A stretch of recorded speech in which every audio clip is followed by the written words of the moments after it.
on James.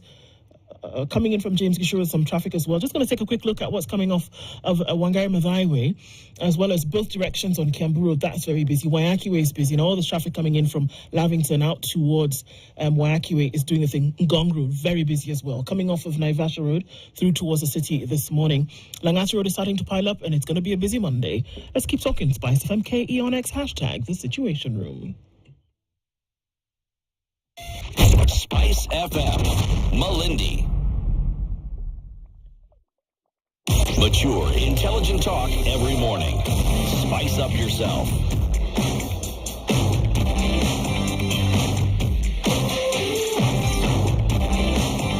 Mornings done right. 94.4 Spice FM. Conversation continues. We thank everybody who's joining us across, whether it's on YouTube, on Facebook, on X, on TikTok, on KTN, on Spice FM. Our guests this morning, Beatrice Elachi, MP, Dagoretti North, Wilson Sosion, former MP and former NAT Secretary General. Wilson, I want to come back to you. You talk about quality assurance and standards. Just the other day, we saw that the High Court has given notice to the Ministry of Education and given 60 days within which the Standards and Assurance Council must be set up. So I want to look back and ask the question. I mean, you've been harping on the issue of standards and trying to at least make sure that they exist before you even try to maintain them.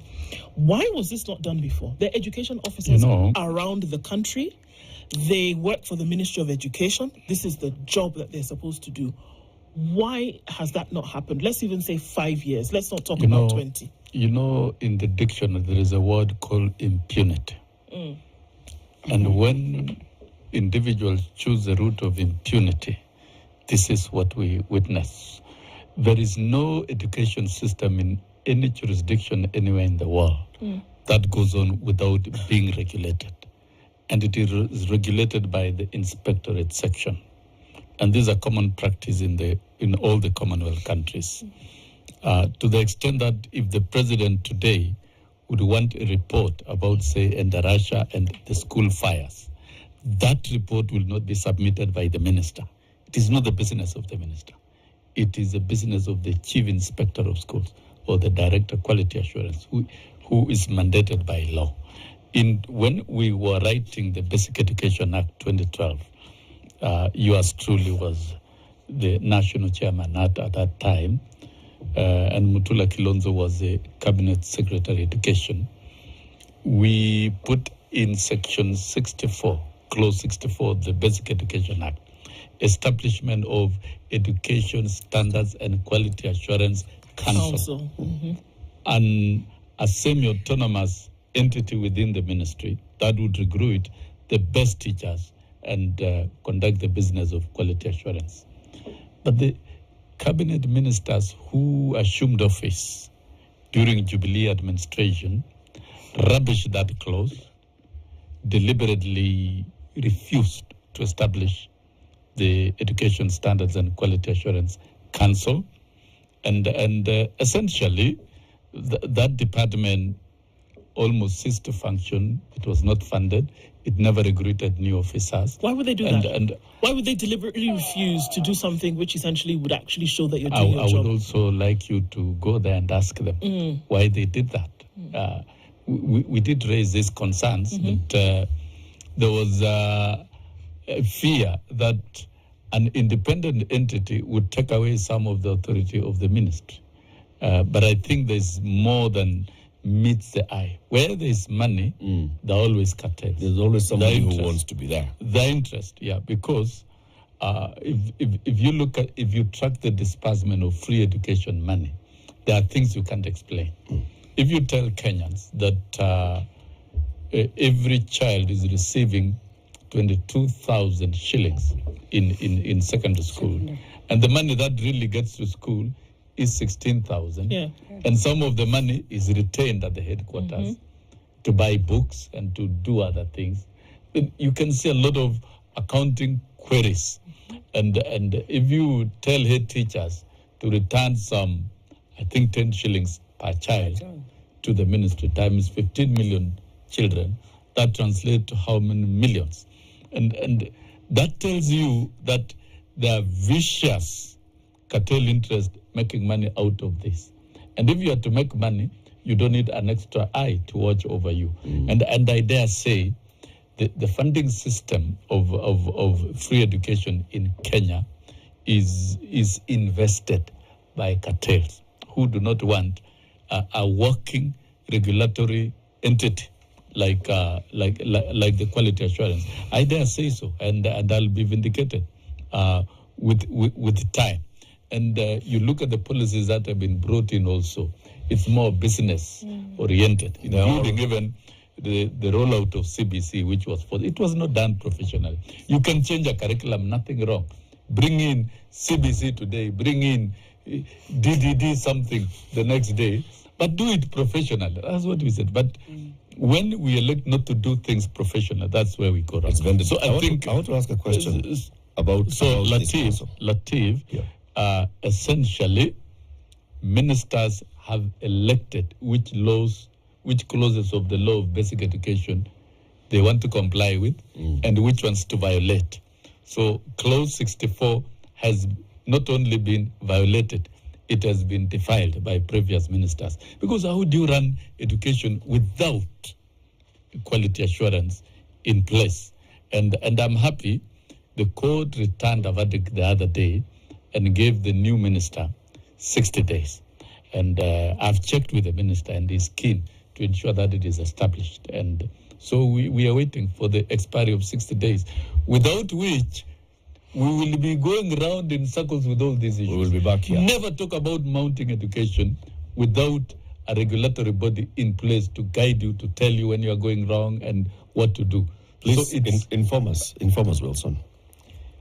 This Education Standards and Quality Assurance Council, what's the structure? How is it structured? Is it run by a board, a secretariat? How is it supposed to run?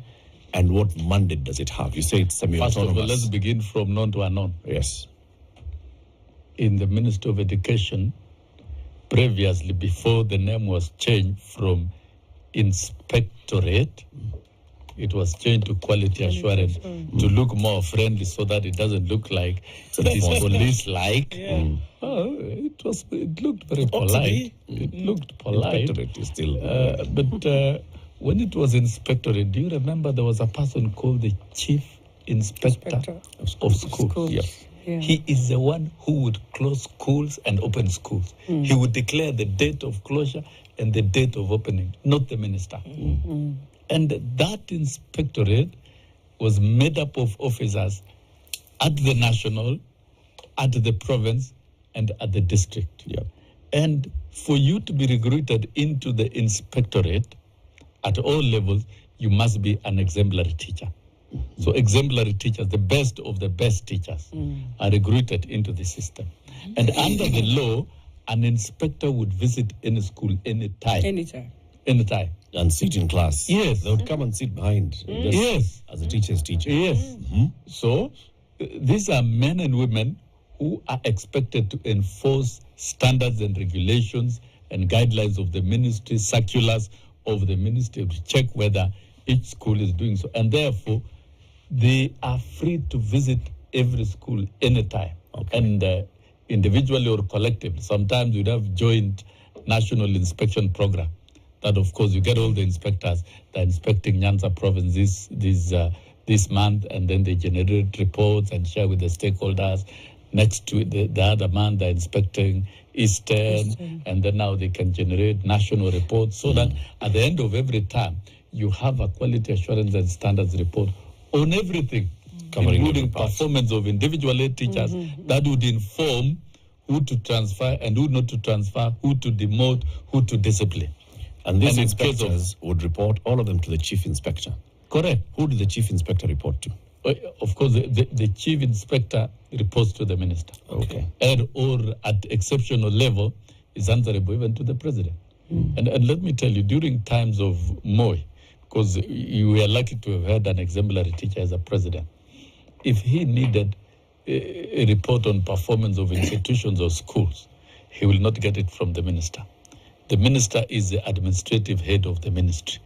But we saw during the Jubilee administration, where the minister a minister would like to visit all the school, inspect construction of classrooms. That is not the work of the minister. And Moi was very candid. If he needed a report, he will get it from the chief inspector of schools. Okay. And that is a person vested in law with the responsibility of overseeing programs in schools and enforcement of guidelines. The rest do administrative work. So come basic Generation education policy. Act. Yes. And that is the one that removed the chief inspector of schools? Yes. No, it did not even remove. The name was changed. The name was changed. There is nothing in a name anyway. Okay. You can call me an inspector. You can call me a quality assurance and standards officer. So the Basic Education Act 2012 envisaged devolution. The entire constitution, of course, envisages devolution and strengthening of delivery of services. So in the Basic Education Act, the view of the stakeholders was that we should strengthen the inspectorate so that it does more work. It guarantees accountability. And that is why it was suggested that it be given more autonomy so that it can be properly resourced in terms of money and in terms of personnel, so that it has a strong infrastructure to regulate our education system. That was the intention of the drafters. And the ministers who came, I think some of them, many of them saw authority being taken away. The way there's been war between the ministry and TSC. The independence of TSC was not independence, was not imperial dictatorship and powers of the chair, commissioners, and the CEO. It was that of the profession. It was not envisaged that there would be negative interpretation and territorial wars between the ministry and TSC. So the independence was basically that of the profession. So then the autonomy of quality assurance and, to be Christian, education standards and quality assurance council. That's where you'll get any report. In case even new media, you'd want to know exactly what happened at Endaracha. You will consult the quality assurance and standard. And you have right to demand from the minister that you need a quality assurance and standards report about the school. And somebody would have generated it. Who sits in this council according to the law? Well, I may not have the absolute details, but of course, it will be made up of professional teachers from the top all through, and the best. And the law will guide how it regulates itself. And I don't think it would even require additional regulations other than what the law provides from Section 64 of the Basic Education Act, and I think up to Section 70. And that's an act of parliament. And how was Elijah here? It's an act of parliament that has been assented to by the president. It was part of implementation of the constitution. Tell me where a cabinet secretary who is appointed, vetted and approved by parliament will go and get imperial powers at Jogo House to elect which laws to comply with and which ones to violate and defile. Because what we have been witnessing here is pure defilement of the Basic Education Act by the ministers. Is Parliament and that is why we're experiencing lots of lives. Parliament is very aware. Parliament is aware that Even this him, law when exists. he was there, he was aware, of it. So it is just a matter of, you see, the problem, as Sosyon says, you see, when we decided cartels will run education, when we decided education is no longer merit, it goes with who can do this. If you ask me, we have people who have been in the ministry for the last 45 years. And so if you have been there and things are becoming worse, then it means you should be you should now ask for leave. Lighter duties. Whatever. There will be lighter duties. But it's important because it's very unfair when we are talking of these issues and we are talking to the same people who were there during they had the best inspectorate docket. Now they are still there and they are not remembering that this docket assisted them to see quality education. And I think that is why during our time, education was better than what we see today. The moment we changed and we decided, textbooks, I don't know, will be done harm, you find a parent has to buy like 7 books. and you're wondering, this is one subject. Then the most sad part, the other day I realized these national schools have very different exams than other students. I was very sad. I felt, yeah. What do you mean? Oh, yeah. That's why they can never give you their past papers for you to take to another school. Because I thought, at the time you're getting all of your students in Form 4 as a country, you would wish to see them, all of them, join university. But you find there are some national schools, and I believe Sosyon will tell us, because even me, I was shocked. I decided, can I ask, I won't say which school, so that we can share with our day schools and see how our children can improve. I was told, no, the ministry will kill us. We cannot share these past papers. I said, why? Who set those exams in those national schools? Are they Exactly. I would wish to know, because it was something that hit me so Are they hard. internal exams you're talking about? Or are The they... internal exams. They can only share on each other. For example, if you're in Alliance in Kenya High, and you can share. But they cannot share. You cannot take it lower. Like say, for county example, to schools. St. George's, to county schools. Okay. And I'm like, they are all our children. They are all going to do Form 4, same exams. Nobody has a monopoly on the other. But then why? So those are some of the things that So maybe let's that's why we need that quality. Come back to the assurance. council. Yes, Mheshimiwa. the council. The council, I think, as he says, it was just played on. And people took advantage that, as he says, they knew that the moment you bring in the council, they take more powers. They are more in the schools than even you.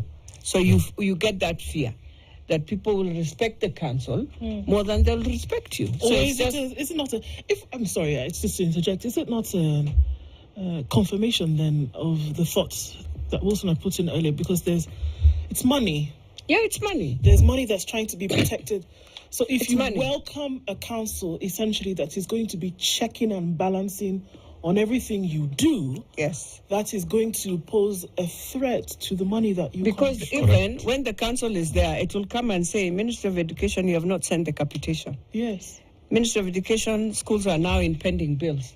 And so it's like an accountable docket that makes you to start being transparent, and you yes. don't want that. Yes. First of all, they will come and tell you the exact numbers of children that are, because that is one And grey schools. area. If you tell the ministry to give NEMIS numbers to children, they don't want. But then they will tell you they have 15 million children that they are giving capitation. But if you ask them, are you sure? Like now, And we've even many seen schools non-existent schools with signposts. not even and with those students. You imagine we have schools in Dagoretti North. Nearly all my schools have roughly 3,000 kids per school. Do you know, Mwalimu will tell you even not 1 million is her capitation. Because these children don't have NEMIS numbers. What do you mean? What does that Oh, mean? yes. Oh, yes. They don't. So you cannot tell me in Jogo House, in reality- there's some capitation you are sending us here. No. In reality, a certain school in the Great physical head In count fact, will be 2 of 3,000. them. Yes. But You'll find On Mwalimu paper. having only 100 or 200 children who have capitation. 1,000 to 2,000 children have none because they don't have NEMIS number. Until the other day, I had to take Huduma Mashinani to try and start getting birth certificates But if they- so that we can start getting If they don't at least have NEM- capitation. if So they you don't- find some schools, and I believe it's not just there. I believe if you look at many schools in Kenya, the capitation is very low. Very low. So where does the money go? Yeah. That's what I would wish even the ministry to tell us, because Where does the money go? Because again, capped at 22,000 and some odd shillings, and about 17,000, about 16,000 something is what goes to schools. And that money, even the now that's high 16,000 school. We have That's also high school capitation for for primary. But if we just look And at I high think school, that the is numbers- where money is getting lost completely. But even the capitation that we're talking about today does not reach schools in its entirety. You know, No, media. it doesn't. Yeah. Media, if you can Doesn't. elect to zero down on the correct things to fix in the education sector, you will save the country. Rather than having many stories every now and again, negative. You see, if we don't have audit systems in our school system working, we'll continue with these conversations of some students not having NEMIS Yeah. and others having. who is supposed to ensure that every student has a NEMIS number. Ministry. It is the Department of Quality Assurance and Standard in collaboration with the Department of Audit Unit of the ministry. Because a school cannot exist where it is registered first. It's a public school. It is registered. Students are enrolled. Are given admission numbers. And I don't think the principal of the school does not submit the data to the ministry. He does. And then do we really have the correct number of the data of students, total population in Kenya, correct at the ministry? If you check, there will be so many ghost students running into millions. And the money transfer system, there are cartels. That one has been proved. You see, over time, when free education money started in 2003, the cartels positioned themselves and they perfected their art of operation during the Jubilee administration. During Kibaki administration, I think it was a bit stringent when Saitoti was a minister and brought in the PricewaterhouseCoopers to really manage the school financial processes. But over time, the cartels found their way. And do you know what about cartels? Cartels transcend regimes. They will survive in every other regime unless we deliberately decide to uproot them or we enforce the existing regulation. For example, you are in the 13th parliament.